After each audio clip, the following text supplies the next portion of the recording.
సిద్దిపేట పట్టణంలో మెట్రో గార్డెన్లో భద్రంగా ఉండాలి, భవిష్యత్తులో ఎదగాలి అనే నినాదంతో లీడ్ ఇండియా ఏర్పాటు చేసిన కార్యక్రమంలో మాజీ మంత్రి హరీష్ రావు పాల్గొన్నారు.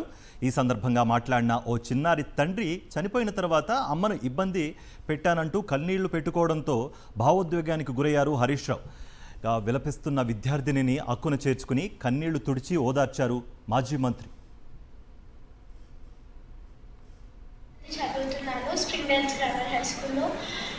నాకు పేరెంట్స్ గురించి చెప్పగానే చాలా ఎమోషనల్గా ఫీల్ అయ్యాను.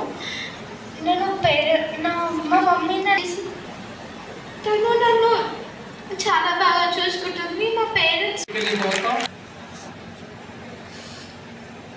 అప్పటి నుంచి మా మమ్మీ తరగతి చదువుతున్నాను స్ప్రింగ్ డెల్స్ గ్రామర్ హై స్కూల్లో. నాకు పేరెంట్స్ గురించి చెప్పగానే చాలా ఎమోషనల్గా ఫీల్ అయ్యాను. మా మమ్మీ తను నన్ను చాలా బాగా చూసుకుంటుంది. మా పేరెంట్స్